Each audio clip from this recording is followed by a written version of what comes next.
चलिए निशा जी।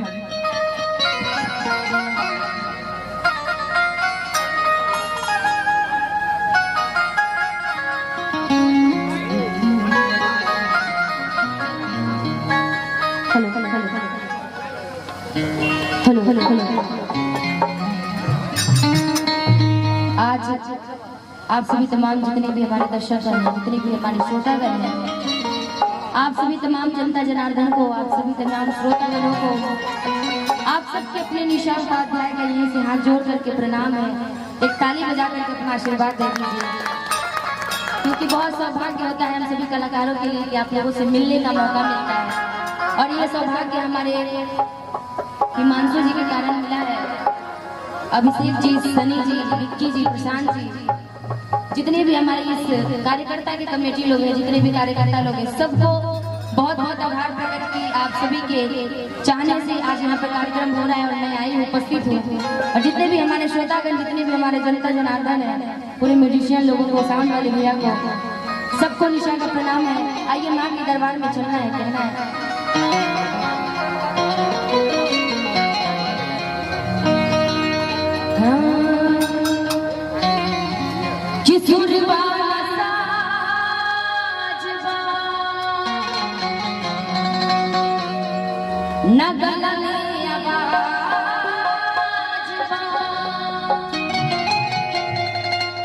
फिर भी ये मैया हमारा तोहरे पनाजबा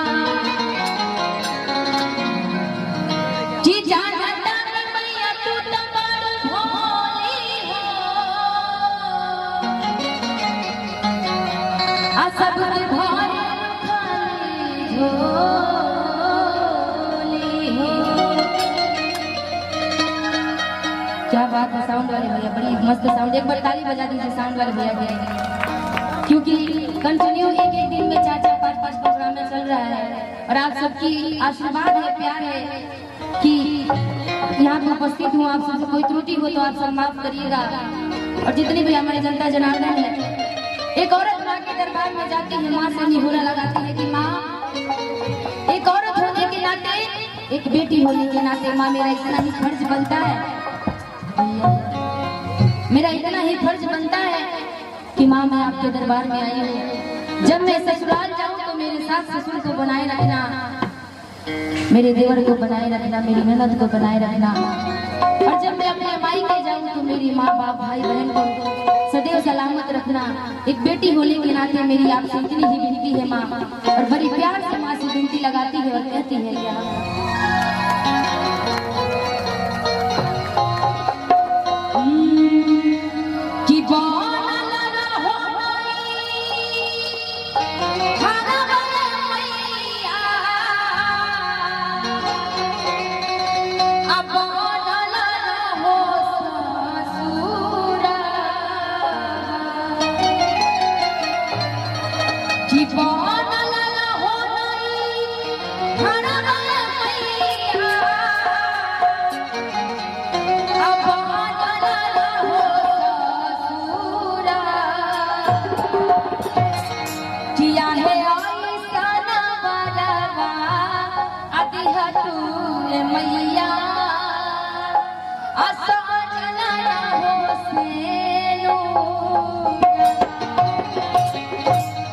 एक औरत के लिए इससे बढ़कर के जिंदगी में कुछ भी नहीं होती है।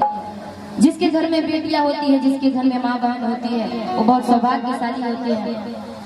और कुछ कुछ लोग समझते हैं कि चलो मेरी तो बहन ही नहीं है तो दूसरे का इज्जत क्या करना, दूसरे की सम्मान क्या करना, लेकिन वो मूर्ख होते हैं जिनके घर में बेटियां नहीं होती है। क्योंकि जिसके घर में बेटी होती है वो अपने दोनों परिवारों के लिए सोचती है। जब वो कुंवारे रहती है तो अपने मायके के बारे में, जब शादी हो जाता है तो अपने ससुराल के बारे में, ससुराल जाने के बाद में भी दोनों घर के बारे में सोचती है। उसी को महान बेटी बोली जाती है, और कहती है बेटी माँ के दरबार में कि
अरे रोक क्यों दे रहे हैं, चलते रहिए। अक्सर ऐसा देखा जाता है जमाना कितना चेंज हुआ है, इतनी आजकल लोगों में शुगर का डर इतना हो गया है कि आज के समय में शुगर का डर लोगों में इतना ज्यादा हो गया है, जलन इतनी ज्यादा हो गई है कि लोग आजकल तो मीठा खाना तो कम, मीठा बोलना भी लोग छोड़ दिया है। लेकिन कार्यक्रम के माध्यम से जहाँ भी हम लोग जाते हैं, जो श्रोतागण मुस्कुराते हैं, जो तालियां बजाते हैं, जो जयकारे लगाते हैं और खास करके जो इनाम देते हैं, उनका दिल सबसे बड़ा दिल वाला होता है, वो सबसे बड़े दिल वाले होते हैं। क्योंकि आज का समय इतना कंजूस है, कोई किसी का मदद करने वाला यहाँ पर नहीं है। लेकिन खासकर जब प्रोग्राम में जाते हैं, जब ऐसे ऐसे मिलते हैं लोग, कोई पैसा देने वाला होता है, इनाम देने वाला होता है, कोई ताली बजाने वाला होता है, कोई जयकारे लगाने वाला होता है, तो बड़ा सौभाग्य होता है वो समय। और मान उनको हमेशा बनाए रखे जो ऐसे लोग होते हैं। और कभी कहता है कि आप माँ के दरबार में कुछ लोग ऐसे भी आते हैं कि माँ के दरबार में कुछ लोग ऐसे भी आते हैं जो पुराने चप्पल को छोड़कर नए चप्पल ले जाते हैं। अच्छा, यहाँ पर ऐसा कोई है क्या?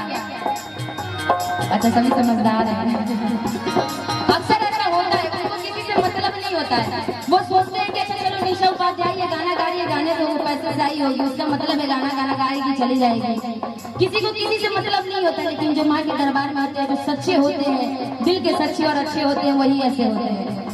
जिनके दिल से पैसे निकलते हैं, जिनके दिल से मुस्कान निकलती है, वही सबसे बड़ा दिलवान इंसान निकलता है। कहती है क्या आहे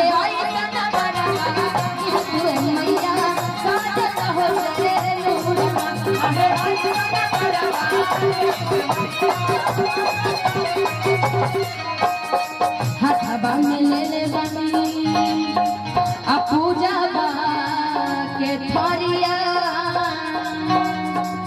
अभी उसे आई जाए निकल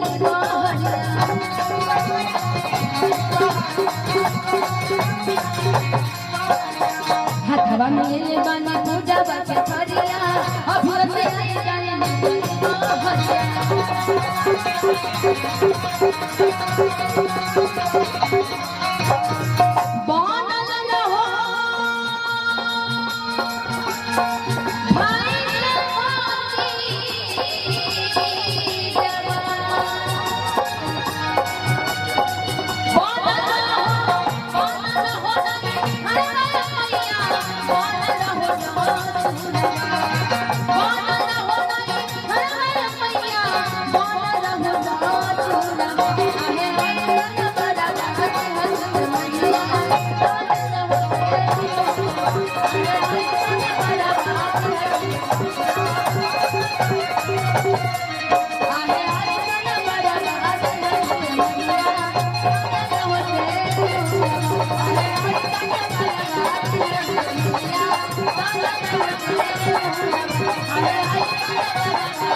दिहा तू मैया